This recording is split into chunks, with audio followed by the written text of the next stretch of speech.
Tollywood Roshan use చేసుకుంటే మాత్రం next big thing in the Tollywood. Action, emotions అన్నీ చాలా చాలా చాలా బాగా చేశాడు. నిజంగా చెప్తున్నా, మన టాలీవుడ్లో చాలామంది హీరోలు పేరు తెచ్చున్నారు, కానీ టాలీవుడ్కి పేరు తెచ్చిన హీరోలు చాలా తక్కువ. అందులో one of the hero Roshan ఉంటారని పక్కా చెప్తున్నా. శ్రీకాంత్ గారికి కొడుకు వారసత్వాన్ని ఖచ్చితంగా పుచ్చుకున్నాడు యాక్టింగ్లో. Super acting. చిన్నపిల్లలు ఏడుస్తున్నారు లోపల క్లైమాక్స్లో. రోషన్ అన్నకి ఏమైంది అని చిన్నపిల్లలు ఏడుస్తున్నారు. సినిమా మాత్రం ఎక్సలెంట్ అండి. నిజంగా ఈ క్రిస్మస్ హీరో శ్రీకాంత్ రోషన్ మన 2025లో వచ్చిన టాప్ 5 మూవీస్లో ఖచ్చితంగా ఛాంపియన్ ఉంటుంది. అందరు యాక్టర్స్ అందరూ చాలా వాళ్ళ ఇచ్చిన పాత్ర ప్రతి సాంగ్స్ ఎలా ఉన్నాయి, చాలా బాగున్నాయి. ఆల్రెడీ మనకు తెలుసు కదా, యూట్యూబ్లో సెన్సేషనల్ సాంగ్ గిరిగిరా కానీ అన్నిటికీ సాంగ్స్ చాలా మికీ జే గారు చాలా బాగా ఇచ్చారు. బ్యాక్గ్రౌండ్ మ్యూజిక్ కానీ మన అన్ని చాలా. రోషన్ ది స్క్రీన్ ప్రెసెన్స్ ఎలా ఉంది అంటే అందరూ కూడా హృతిక్ రోషన్ తో పోలుస్తున్నారు టాలీవుడ్ అని చెప్పి. నిజంగా అసలు రోషన్ స్క్రీన్ ప్రెసెన్స్ కానీ everything is looking very nice. Is going to be a huge superstar. Sitaramam range hit అవుతుంది, 100% హిట్ అవుతుంది. ఇన్ని మూవీస్ ఒకేసారి రిలీజ్ అవుతున్నాయి కదా, 100% ఛాంపియన్ అన్నిట్లో ఫస్ట్ ఉంటుంది. ఈ సంక్రాంతి రిలీజ్ అయ్యే మూవీలో కాదు, 2015లో రిలీజ్ అయిన 2025లో రిలీజ్ అయిన మూవీస్లోనే టాప్లో ఉంటుంది పక్కా. బాగుంది. ఎమోషన్ సీన్స్ కానీ చాలా కొన్నిసార్లు ఏంటంటే గూస్ బంప్స్ వచ్చే సీన్స్ కూడా. ఓకే, మా హీరో స్క్రీన్ ప్రెసెన్స్ ఎలా అనిపించింది? Super excellent. అంటే మన టాలీవుడ్ హృతిక్ రోషన్ అంటున్నారు ఆయన్ని. సో సాంగ్స్ అన్ని ఎలా ఉన్నాయి, బ్యాక్గ్రౌండ్ స్కోర్? శ్రీకాంత్ గారు అబ్బాయి అనిపిస్తుంది ఆయన. బాగా యాక్ట్ చేసాడు. Super movie. సూపర్ పడుతుంది. మంచి హీరో.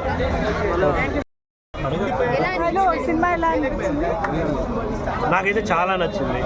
ఒక ఛాంపియన్ కథ, ఛాంపియన్ మూవీ. రోషన్ యాక్టింగ్ వేరే లెవెల్ అండి. ఇప్పుడు జనరేషన్ కిడ్స్ కనెక్ట్ అవుతారా ఈ స్టోరీకి? తెలంగాణ గడ్డ మీద పుట్టి వాళ్ళ చరిత్ర తెలియని ప్రతి ఒక్కడు చూసి తెలుసుకోవాల్సిన సినిమా.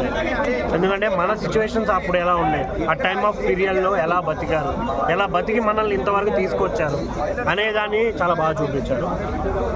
ఇందులో మెయిన్గా ప్రతి ఒక్క క్యారెక్టర్ని డిజైన్ చేసిన విధానం నాకు చాలా బాగా అనిపించింది. నచ్చరవి గారి క్యారెక్టర్ కానీ, బల్గం సంజయ్ గారు, ఇంకా చాలా మంది ఉన్నారు, చాలా క్యారెక్టర్లు ఉన్నాయి. ప్రతిదీ చాలా బాగా అనిపించింది. బ్యాక్గ్రౌండ్ స్కోర్, ప్రతి నిమిషం పోరాట యోధుని గుర్తు చేస్తూనే ఉంది.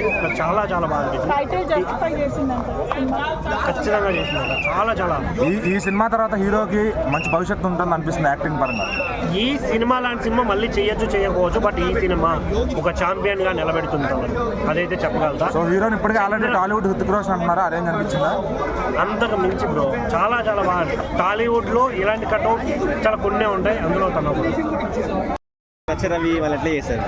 వాళ్ళు కూడా చాలా యాక్చువల్లీ అబౌట్ అవర్ కంట్రీ కదా, సో ఆ రోజుకి తగ్గట్టు అందరూ చాలా చాలా బాగా. సో మీకు మూవీలో నచ్చిందంటే ఏం చెప్తారు?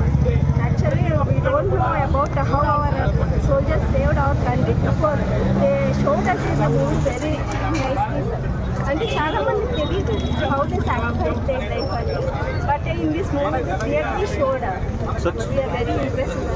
అంటే తెలుగు హీరో రోషన్ గారు రితిక్ రోషన్ లా ఉన్నారు, తెలుగు రితిక్ రోషన్ అని చెప్పేసి అంటున్నారు. Actually more than he, sir. అనా But he excellent did.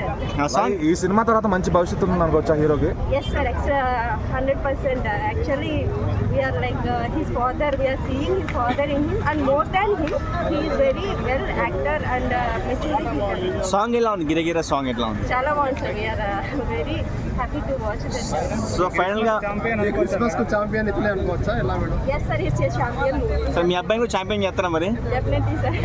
So overall గా మూవీ గురించి emotionally connected to that movie. Okay ఎలా ఉంది మూవీ? ఎలా ఉంది? నీకేం నచ్చింది మూవీలో? Okay thank you